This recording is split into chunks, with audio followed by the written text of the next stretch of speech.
ये amendment of the constitution यानी कि संविधान संशोधन।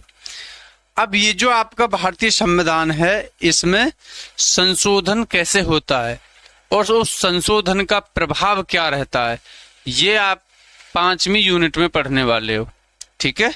और राइट टू प्रॉपर्टी ये भी 5वीं यूनिट में आपका दिया हुआ, संपत्ति का अधिकार।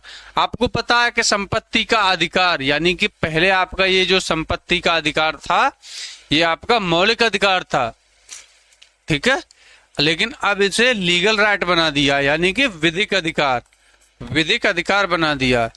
अच्छा, एक बात समझ में आएगी आपको कि मौलिक अधिकार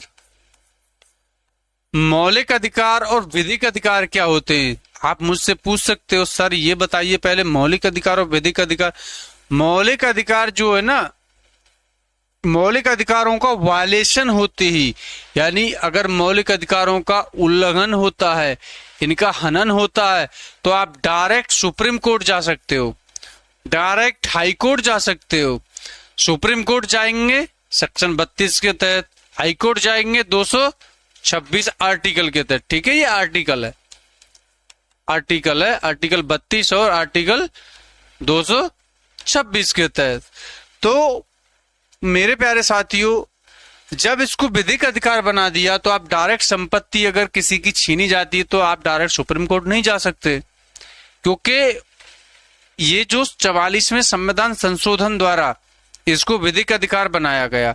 आप ये सोचिए अगर आपके पास ये मौलिक अधिकार होता तो अगर सरकार को जरूरत पड़ रही होती किसी डेवलपमेंट के लिए, कोई कार्य करने के लिए, तो आपका ये जो संपत्ति अगर सरकार लेना चाहती तो क्या आपसे ले सकती थी। अगर मौलिक अधिकार होता तो आप डायरेक्ट सुप्रीम कोर्ट चले जाते, ठीक है। तो सरकार ने को ये पेच लगा, ठीक है, कि पहले इसको विधिक अधिकार में चेंज किया जाए, ठीक है ना।